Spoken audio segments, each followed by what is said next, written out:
Con el gusto de que nos estén acompañando y con el deseo de que se queden con nosotros a lo largo de esta transmisión, yo soy Fernando Rivero y esta es una edición más de Que Ver 3, 2, 1. Hoy nos acompaña un director de escena que nos va a explicar la importancia de este rubro en una producción, que no es cosa menor para nada, que nos va generosamente a dar toda esta explicación paso a paso de lo que implica la dirección de escena, tanto en series como en telenovelas. Vamos a hablar de su trayectoria y sin más preámbulo, Carlos Koch, ¿cómo estás? Buena tarde. Fernando, buena tarde, muchas gracias por la invitación y un gusto estar acá. Oye, Carlos, pues no es cosa menor la dirección y no es cosa menor también hablar contigo cuando tienes en tu haber la dirección, entre otras cosas, de telenovelas como La Mujer del Diablo, Si nos dejan, Rubí, El Dragón, La Venganza de las Juanas, Juegos de Amor y Poder, que bueno, está a punto, ¿no? Está a punto estamos a nada.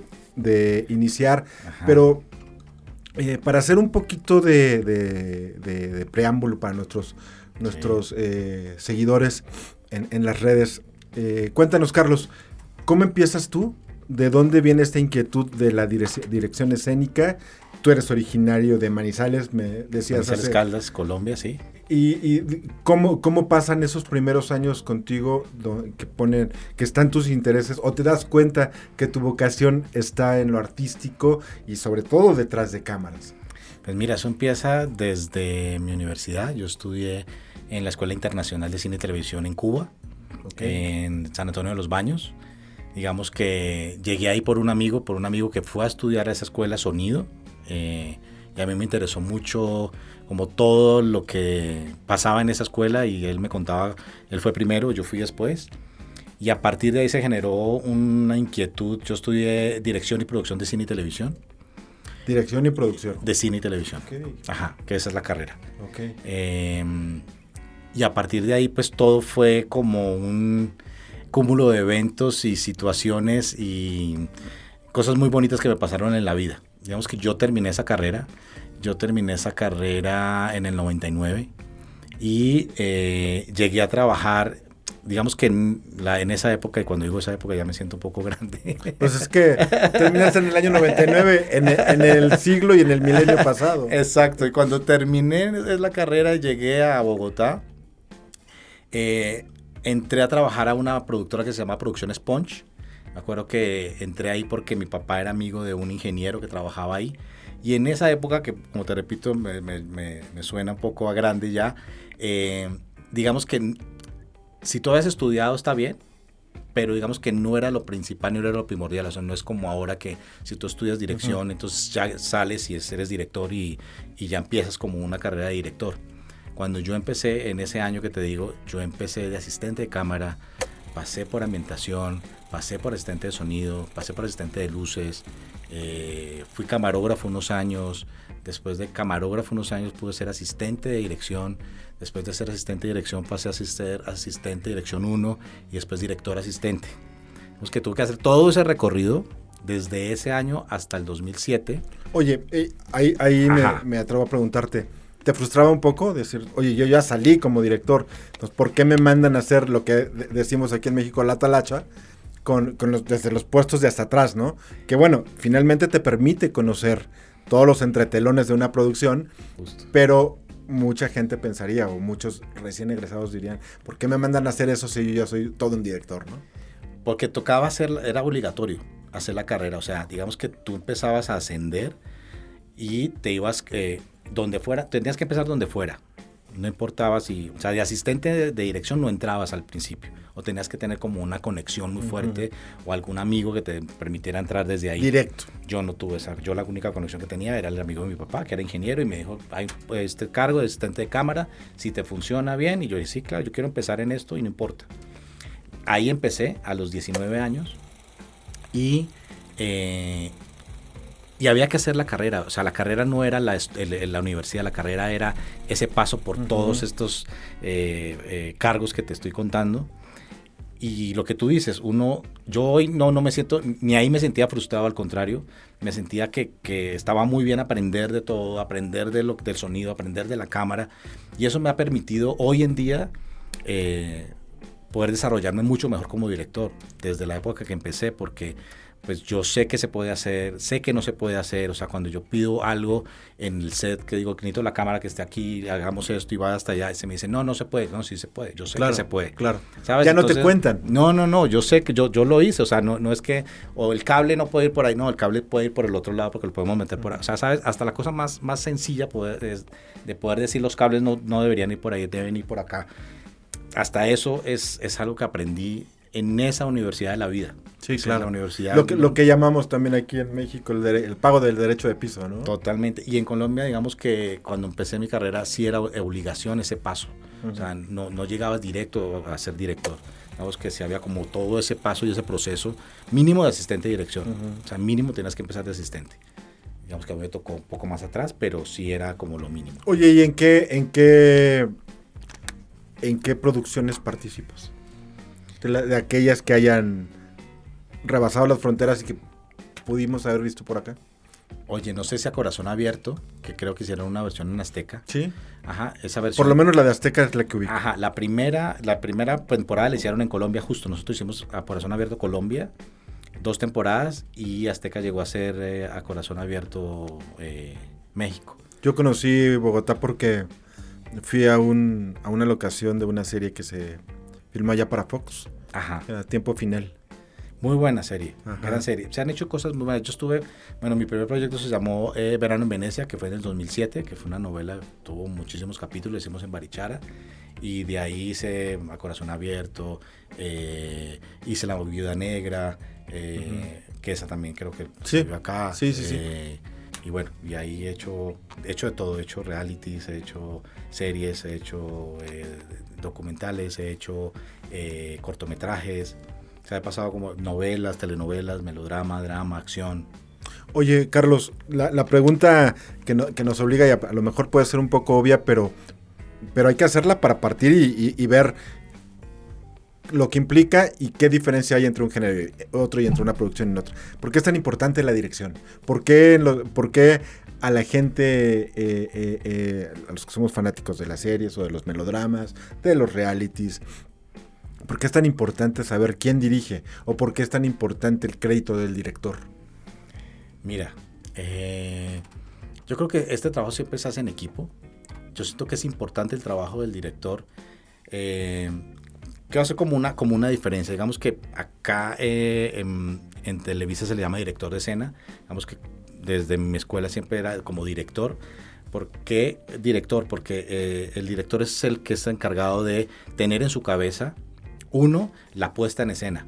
Tener en su cabeza cómo van las cámaras, qué es lo que quieres contar con las cámaras y cómo vas a hacer la escena desde el ángulo de las cámaras.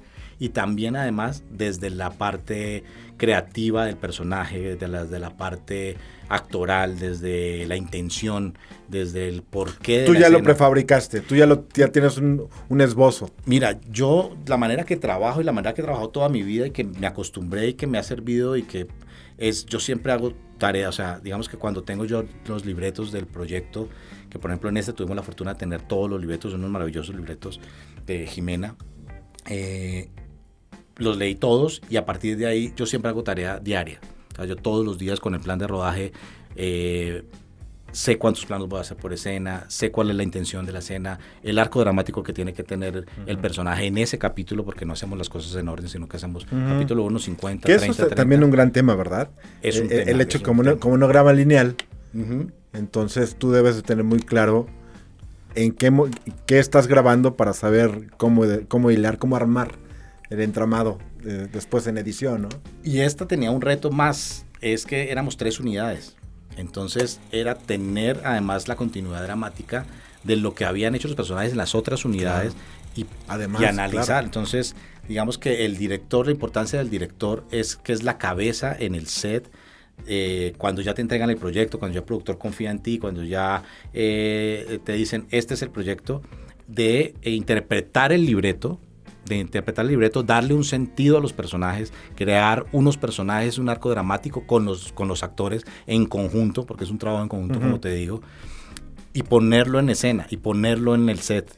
Poner en el set, la puesta en escena, poner en el set la intención y poner en el set pues todos los elementos que reúnen una escena, que no es como que lo que ves ahí, es un trabajo que lleva horas y lleva muchas personas además, porque está involucrado el director de fotografía, está involucrado los camarógrafos, está involucrado los asistentes.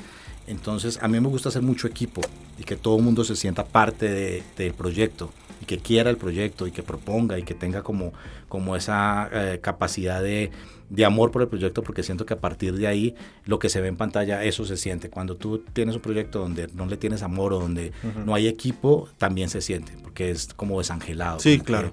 Como que lo que se ve ahí es algo como mecánico, y a mí no me gustan las cosas mecánicas. A mí me gusta mucho el sentir y que cada escena tenga una intención y que cada escena se sienta algo y se piense algo y que la gente quede con algo y lo vea y sienta algo, no que sea un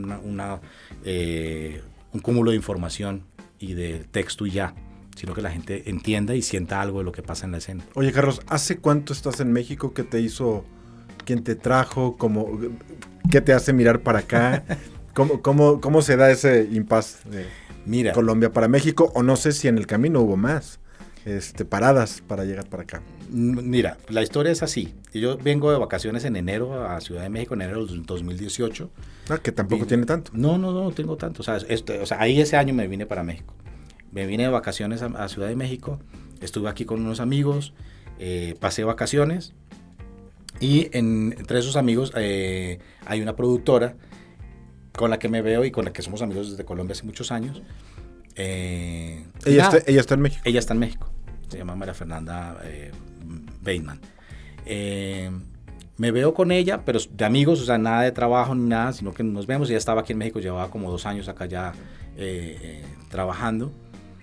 Yo me vuelvo a Colombia, o sea, vine de vacaciones porque empezaba un proyecto en Colombia. Lo empezaba en marzo, me acuerdo que empecé preproducción en marzo con ese proyecto.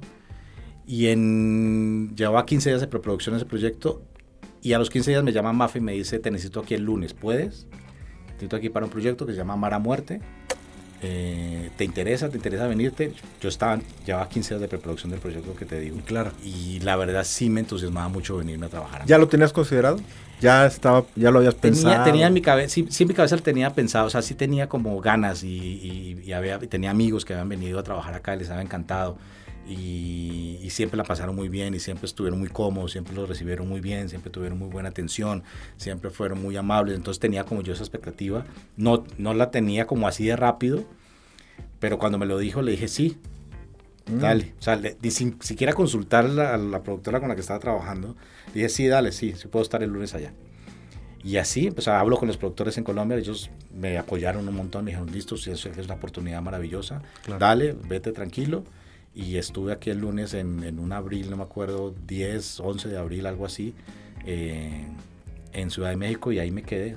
Vine a hacer Mar a Muerte, me regresé a Colombia en diciembre y me llamaron en enero 20 que necesitamos que hagas Rubí. Vine a hacer Rubí, después no hice Rubí. Rubí, la de Camila Sodi. La de Camila Sodi, exactamente. Y vine y antes de Rubí hice El Dragón. Y bueno, y ahí ya nos parece. Que ya es esta dinámica de dramas más cortos. Estábamos aquí en México muy acostumbrados a que duraban.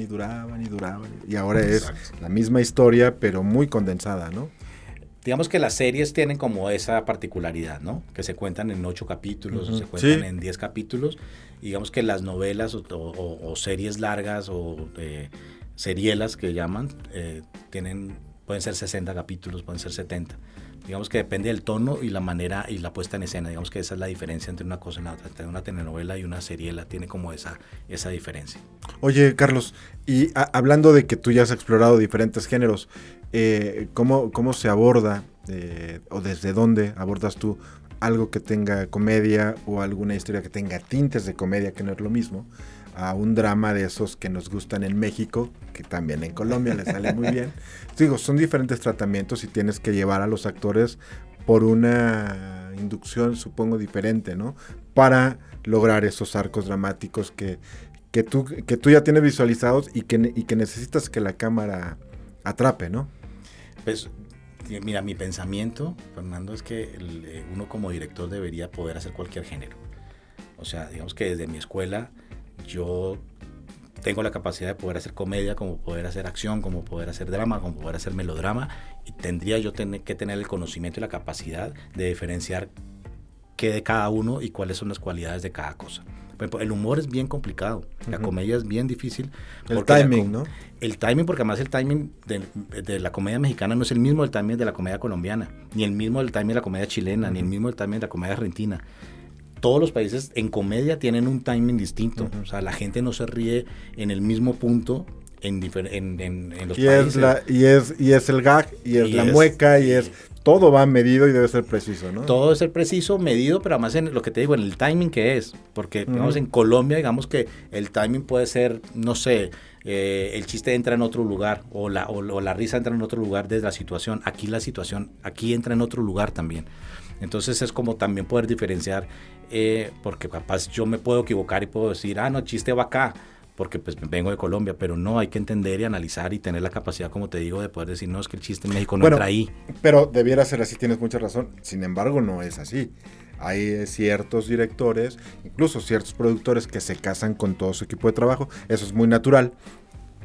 Pero que cuando es comedia, pues te dejan, ahora no tú, sino con el que trabajo de comedia, porque nos entendemos bien, porque todo marcha mejor. Cuando sea drama, vuelvo a ti. Digo, tienes toda la razón, un director tendría que abordar los diferentes géneros, pero no pasa así en la industria. No pasa porque yo creo que la industria también hace que, no, es que él ha hecho más acción, entonces llamémoslo para acción, pero no lo explora nunca en comedia. Y mira que ahora está pasando un fenómeno que tú ves ahorita series gringas, donde están actores de comedia que han sido de toda la vida de comedia, que solo hicieron comedia haciendo papeles dramáticos y son tremendamente buenos. Sí. Y nada más que no los tomaban en cuenta o algo pasaba. Porque los metieron en esa línea de que es que él solo hace comedia. Y pasa lo mismo en Latinoamérica. Latinoamérica dice, no, es que no hace comedia, él hace solo acción. O este director, no, es que él hace, digamos que uno sí tiene como una hoja de vida donde ha hecho más proyectos de cierto género que de otro. Pero a mí me encanta la comedia, he hecho comedia acá en México, hice Como tú no hay dos con Adrián Uribe, y pues nos fue súper bien, y fue un proyecto exitoso, con Adrián y con todo el elenco que estuvo en ese proyecto, lo trabajamos muy bien, pudimos llegar también a hacer una comedia con una puesta en escena distinta, con una puesta en escena más cinematográfica, pudimos tener unos personajes donde la situación nos llevaba a la risa. Adrián es muy conocido acá y pues tenía 2 personajes en ese proyecto y pues nada, fue muy bien y salió muy bien. Oye, y en este tratamiento que ahora se da la historia, hablábamos hace un momento de que ahora son más compactas, ¿es mayor la presión? Porque para empezar, desde hace un buen tiempo, las productoras están apostando por historias que ya se han hecho. Y ya se han hecho, rehecho y se han vuelto a hacer. Entonces, digo, de alguna manera, pues quieren apostar para una fórmula que asegure éxito, ¿no? Que asegure audiencia, y más porque ahora los contenidos se consumen desde diferentes dispositivos, de manera diferente. Entonces, la historia ya se conoce. Aquí una innovación es que es más corta. Eso implica que ustedes tengan como doble reto. El hecho de que contar algo que ya sabes que va a pasar y ahora en menos tiempo. ¿Estoy bien? ¿O cómo lo leen ustedes? No debería ser así. O sea, de hecho, te hablo de La Mujer del Diablo. La Mujer del Diablo fue el primer proyecto para ViX como serie. O sea, fue un proyecto de 3 temporadas de 8 capítulos, donde tuvimos el lujo de poder hacer casi en cronológico las temporadas. O sea, hicimos la primera, después la segunda, o sea, no nos cruzamos. Que eso tampoco se ve. Eso tampoco se ve. Y en ese proyecto, que fueron 26 capítulos, lo hicimos en 7 meses. Es un montón de tiempo para la serie, o sea. Lo rico de eso es que podíamos hacer 5 minutos al día. Entonces tenemos efectivos. Entonces tenemos la posibilidad de tener una puesta en escena mucho más rica en planos, demorarnos un poco más con el trabajo en el set con los actores, en la creación de personajes, ser mucho más detallistas en cada cosa que se hacía en la escena. Entonces, digamos que ese trabajo como en serie da esa posibilidad cuando se hace de esa manera. También hay series que son 8 capítulos y te piden que sean mucho más rápido. Pero normalmente donde te piden rapidez es en la telenovela. Es donde te piden más rapidez, donde te programan más escenas y donde tienes que ser más productivo. pero en esta particularidad, como La Mujer del Diablo, tuvimos la posibilidad y el gran lujo de poder hacer esta serie con todo lujo de detalles. Tuvimos 5 meses de preproducción donde, Fíjate, donde diseñamos todos los sets. Eso también habla de presupuesto, ¿no? Sí, pues sí. Porque regularmente todo va a prisa, porque un día que te tardes es dinero, ¿no? Pues esa fue la primera serie y sí se le metió como toda la energía y la capacidad humana y técnica y en presupuesto. Entonces, y José Ron era su primer proyecto, fue el primer proyecto de José en ese tono. O sea, José venía a hacer novela, y era un reto distinto para él, que nunca había tenido esa posibilidad de hacer ese tipo de personajes, donde era un personaje supremamente frío, analítico, donde no tenía las emociones exacerbadas, sino que tenía que ser muy calculador, donde era un tipo que no se podía leer, el personaje no podía mostrar quién era. Y José fue un tipo muy entregado, muy generoso, además porque estuvo dispuesto a trabajar con nosotros 3 meses antes de empezar la preproducción. Empezamos pasó un trabajo conmigo con un coach doctoral, donde empezamos a crear háblame el de personaje. eso, precisamente eso. ¿Cómo es ese proceso? Mira, con José hablamos del personaje, digamos que él habló con Carlos Marzano primero, arreglaron como todos los temas de si le gustaba, si quería ser el personaje, y a partir de esa conversación ya vino conmigo. Es el productor el que establece el contacto con el talento. Exactamente. El que te llama. Exactamente. Te dice, tú quiero que hagas este personaje. Exactamente. Okay. Y también, digo, Pix y Univision, todos querían que fuera José el protagonista.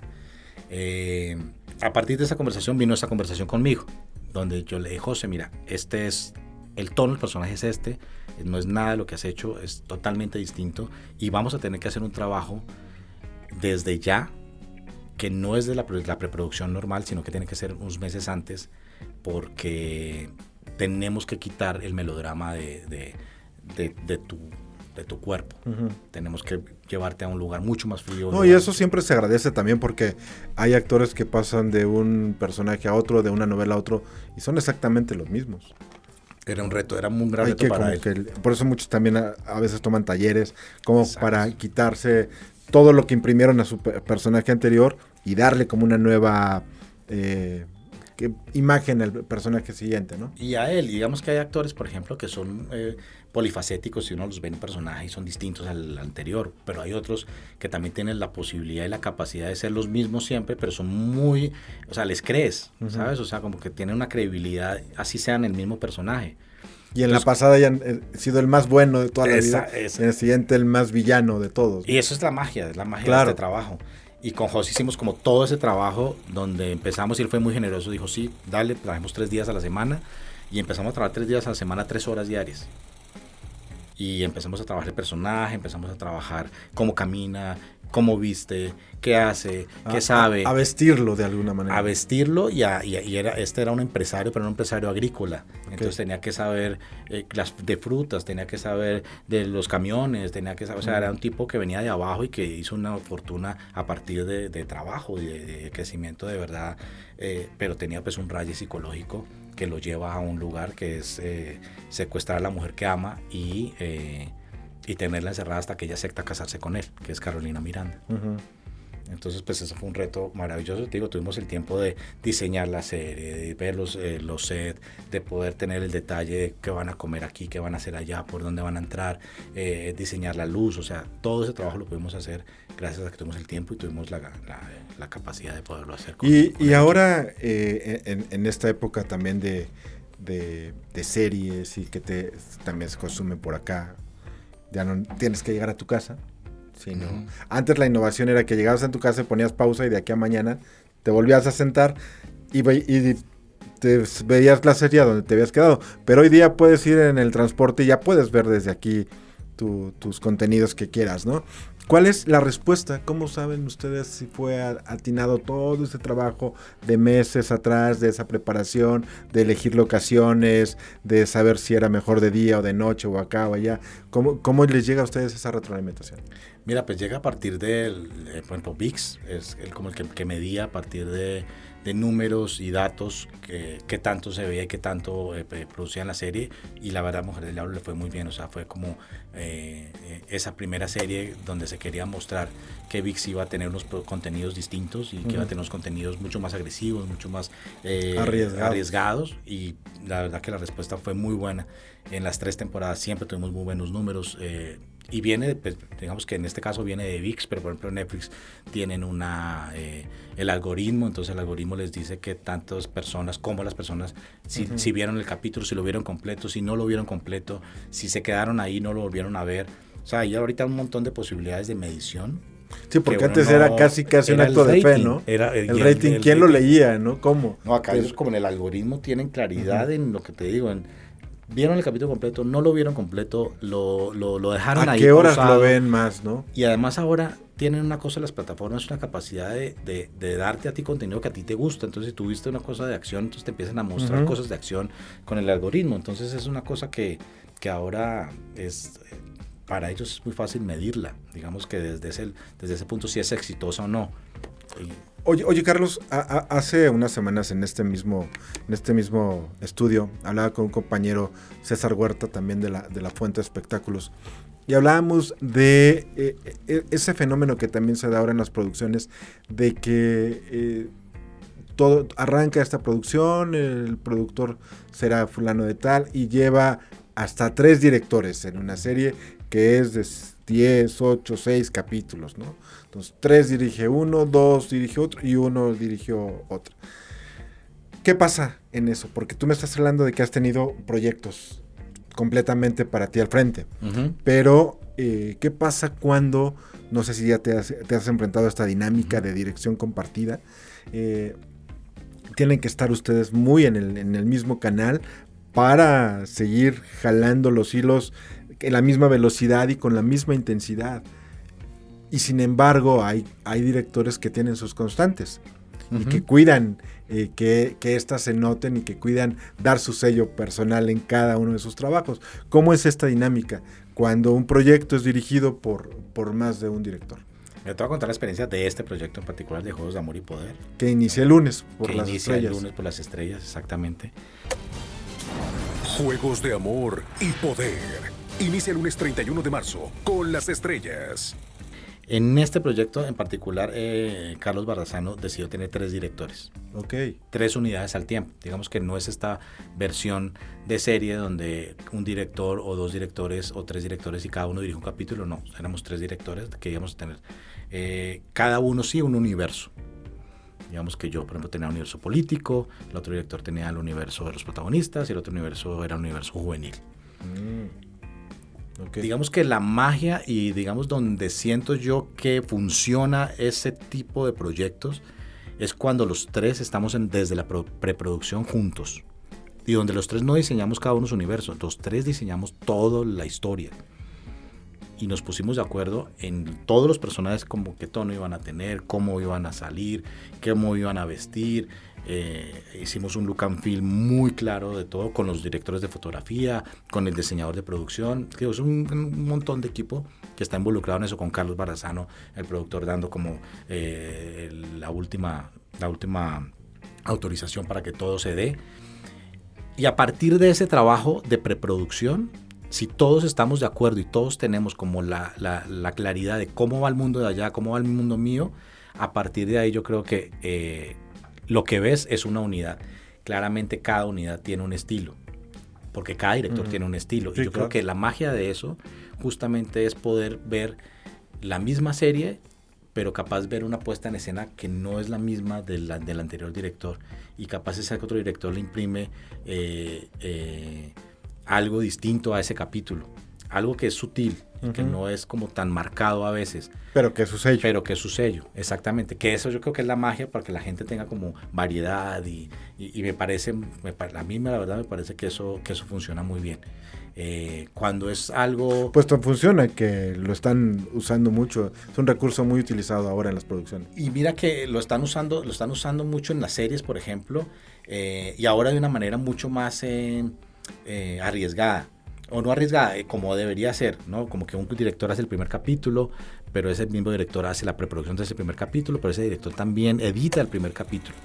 Mientras está editando el primer capítulo, el otro director entra y hace el segundo capítulo y hace la misma dinámica, y el otro entra al tercero y así. Digamos que siento que eso le imprime como variedad y le imprime eso que tú dices, como un sello de cada director.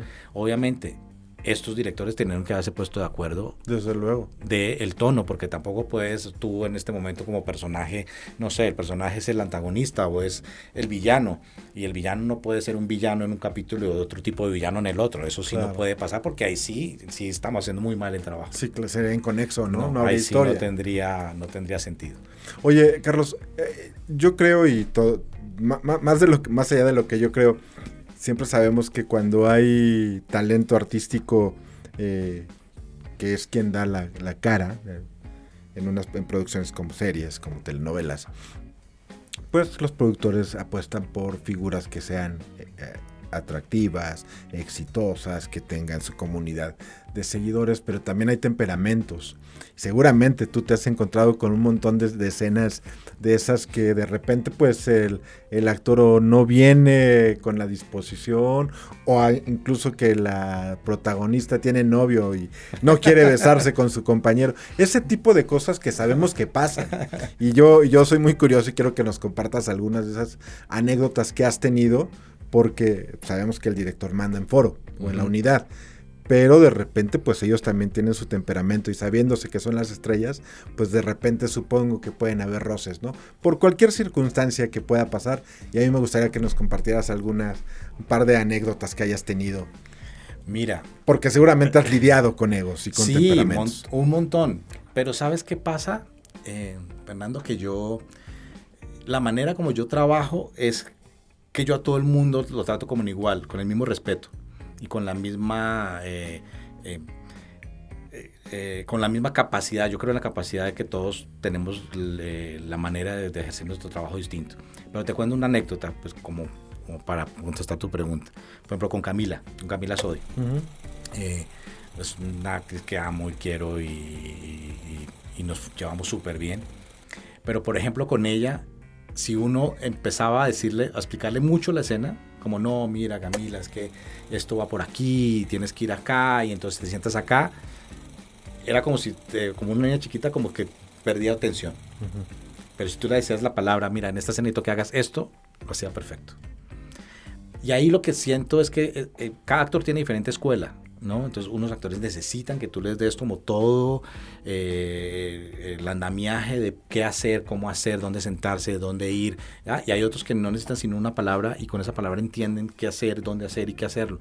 Entonces yo creo que es como capacidad del director poder leer a los actores, y poder leer cuál es su escuela, y poder leer cómo comunicarte, porque hay que comunicarse distinto con cada uno. Claro. A unos capaz les gustan las anécdotas. Y dependiendo también la escena. Y dependiendo la escena, capaz las anécdotas. Por ejemplo, ahorita trabajé con Lalo Santamarina. Y Lalo es dicharachero y habla y llega a saludar, y usted, además es un tipo grandote, pero así de grande como esa es su energía. Entonces a Lalo hay que bajarle la energía, hay que sentarlo un poquito, hay que ¿sabes? Hay que hablarle, pero platicarle como yo soy un director que habla bajito, que no habla muy duro, que no grita, que no, ¿sabes? Como que, y entonces él, ¿cómo? Y ahí entramos como en esa dinámica de poder. Así como que lo contienes, ¿no? Que baje la energía y que baje como todo eso grande que es, porque es grande en general, en todo sentido. Entonces es como volverlo, la energía es político, tienes que estar acá, en esto puedes zafarte y ir con la energía arriba, pero aquí tienes que estar más contenido. Y lo hicimos muy bien, o sea, y lo trabajamos muy bien. Yo creo que es leer un poco como a cada actor, como qué cualidades tiene, qué herramientas tiene, qué tantas herramientas tiene, porque a veces tampoco hay muchas herramientas, no tiene mucho rango, entonces pues es muy básico, y hay que ir a lo básico de lo que tiene el actor y aprovechar eso que tiene el actor. Yo creo que yo no soy de los directores que fuerza a un actor a hacer algo que claramente no tiene las herramientas para hacerlo. Más bien uso las herramientas que tiene para que sus cosas y su personaje y la escena le salga bien. Es un poco como la manera en que yo trabajo. Carlos, ¿qué implica, cómo es la dinámica cuando tienes una escena de esas muy emotivas, quizás se me ocurre, me viene a la mente una muerte en escena, ¿no? Algo que es muy doloroso porque era un personaje muy querido y el actor tiene que hacerme creer a mí que yo llegué a ver la tele y voy a ver mi novela preferida. Ay, se murió el niño, se murió la viejita. Y entonces tiene que convencerme que tanto la persona o las personas que están alrededor de esa persona que se ha ido, pues lo están sintiendo, pero atrás de todo eso hay un mundo de gente iluminando, microfoneando, estando atentos de todo lo que está pasando en ese momento. ¿Cómo se logra eso? Porque no debe ser fácil. Atrás hay un montón de gente y me viene la idea en una escena erótica, por lo menos, ¿no? Que también hay que cuidar mucho los ángulos, lo que se puede ver, lo que no se puede ver. Pero también atrás hay un montón de gente y tú tienes que tener esa mirada desde diferentes ángulos. Mira, la manera que yo lo hago es, yo llego al set, marco las cámaras, digo las cámaras van acá, vamos a tener estos lentes, vamos a tener estos planos, entra el fotógrafo, ilumina, entran las cámaras, ponen las cámaras, y cuando entro al set con los actores es mi espacio, es el momento de los actores conmigo, sin que haya bulla, sin que monten nada, sin que pongan, quiten o hagan, ese es mi momento. O sea, que lo pido y siempre lo exijo que lo respeten un montón. Donde hay silencio, donde hablamos de la escena, por ejemplo en escenas dramáticas, depende de la técnica del actor de cómo llegar a el llanto. Yo siempre trato de que ese llanto o eso sea orgánico. Orgánico, ¿qué quiere decir? Que sí lo sientan, que no sea una técnica de, lloro cuando tengo los ojos todo el tiempo abiertos, entonces ahí me sale la lágrima, no, sino que de verdad lleguen a una emoción desde la verdad del personaje, no la verdad personal del actor, ni que lleguen a la verdad desde el personaje. Entonces trato de que, por ejemplo, en esos momentos haya silencio, le damos el tiempo, ensayamos las veces que sea necesario hasta que la actriz o el actor esté preparado y esté ya en la posición y la situación. Hasta que lo llevas a la emoción. Hasta que lo llevas a la emoción, exactamente. Lo mismo, te voy a contar una anécdota de una escena de desnudos que tuvimos un montón en La Mujer del Diablo. Digamos, como teníamos esta cosa arriesgada que te digo, entonces sí teníamos escenas de desnudo, escenas un poco más arriba de cama.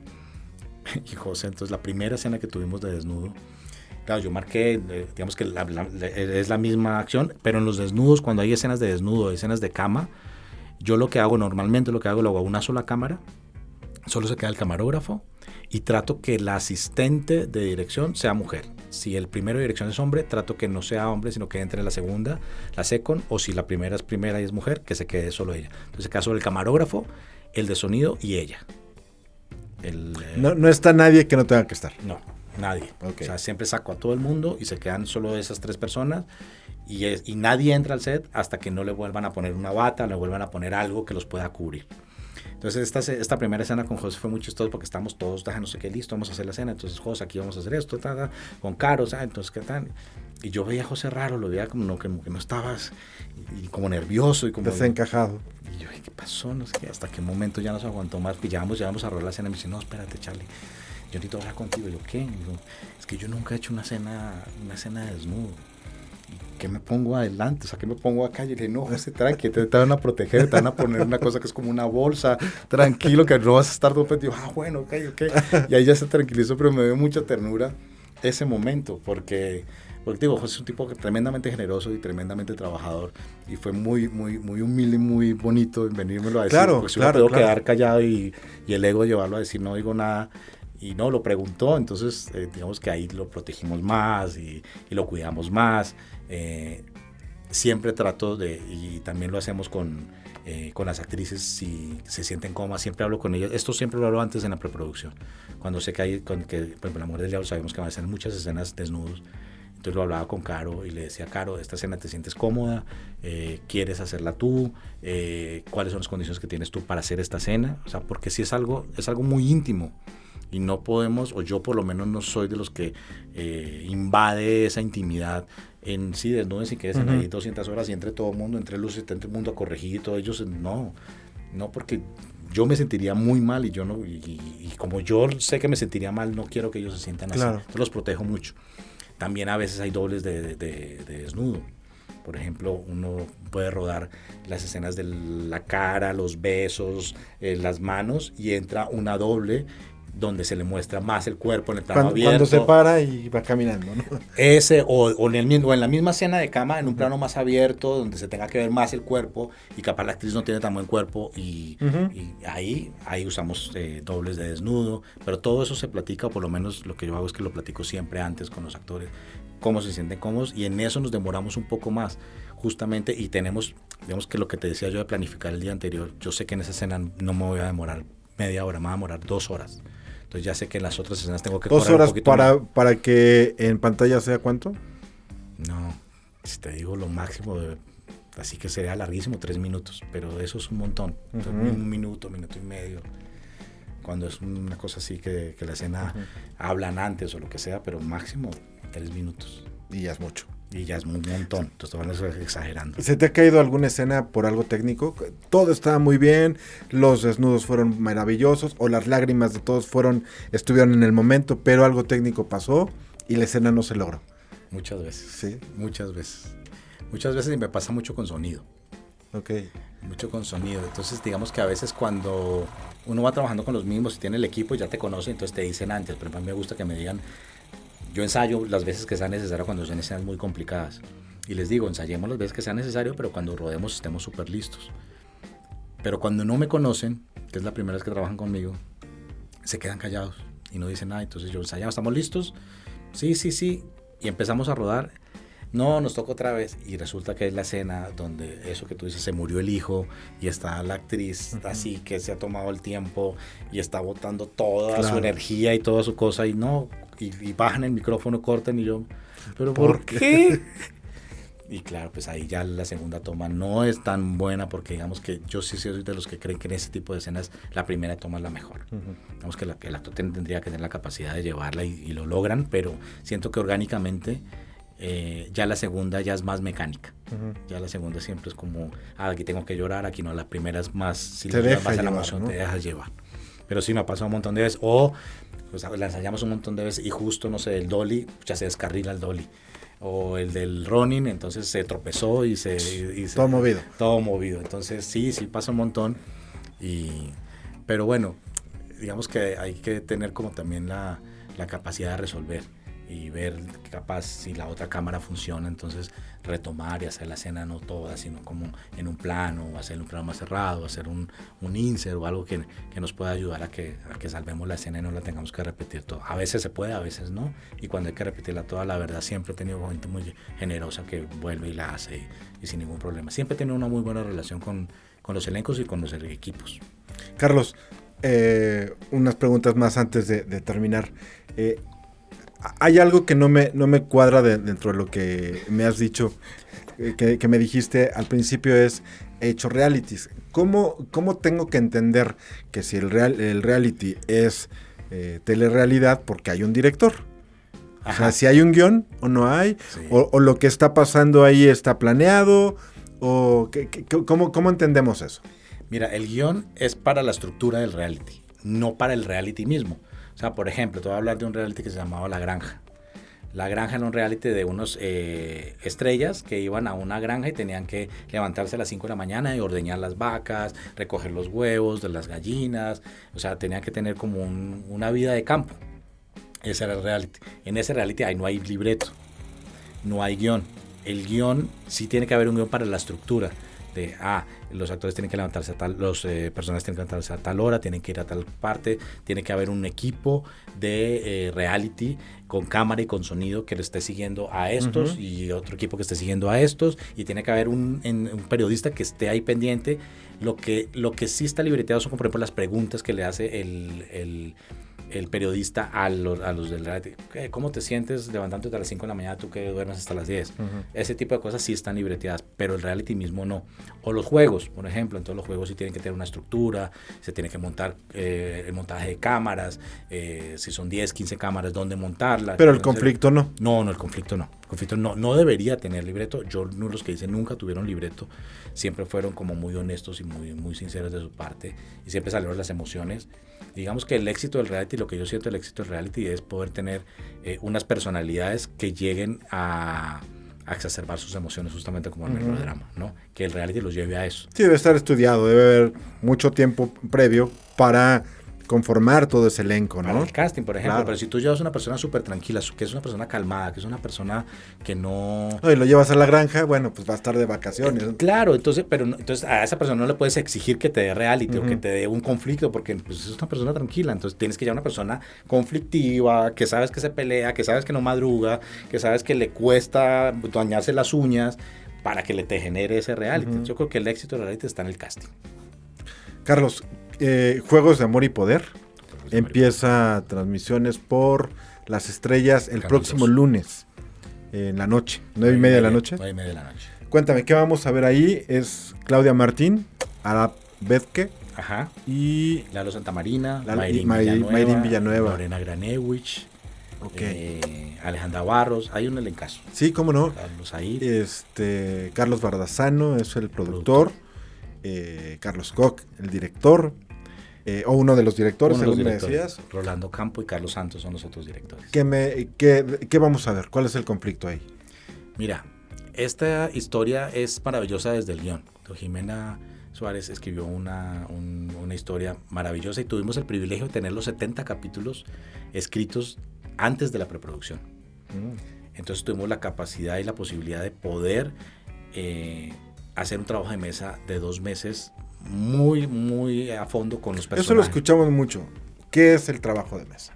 Mira, el trabajo de mesa, digamos que cada cual tiene como su manera de abordarlo. Digamos que Carlos es un productor que la manera de abordar los trabajos de mesa es buscar las locaciones con los directores, que los directores puedan estar cómodos, y con el diseñador de producción, el director de fotografía, poder tener un trabajo de mesa. Trabajo de mesa en sí es un trabajo con los actores. Es un trabajo donde tú llevas a Lalo Santamarina, a Arap, a Claudia, todos los días, por lo menos durante 3 semanas, a hablar del personaje, a decir cómo lo ves, cómo se viste, cómo camina, el tono, cómo es las relaciones, a empaparse, cómo son las relaciones, a reunirnos tú con él, por qué te enamorarías de él. Ustedes como familia, ustedes, por ejemplo, la familia de Ferrer, ustedes, ¿cómo se llevan como familia? ¿Tú cuál es tu hijo preferido? ¿Cuál es, con quién te la llevas mejor? ¿Por qué te la llevas mejor con él? Ese es el trabajo de mesa en particular, que es el trabajo de diseñar el arco dramático de los personajes, diseñar los personajes, y que es un trabajo conjunto que se hace con los actores. En esta en particular, que también lo usamos en La Mujer del Diablo, tuvimos la posibilidad de tener una psicóloga forense, además, que nos ayudó con el perfil psicológico de cada personaje. Entonces fue muy bonito porque en muchos meses de trabajo la estuvimos a ella diciendo: este personaje es tal y es así, es psicópata por esto, tiene este problema por esto. Entonces de ahí sacamos como lo que nos sirve, digamos que es meses de trabajo, y estos ejercicios sacamos lo que nos sirve para el personaje, lo que no nos sirve, que sea como información de más, la dejamos a un lado. Eso es como lo que se hace en una mesa de trabajo con los actores. Ok.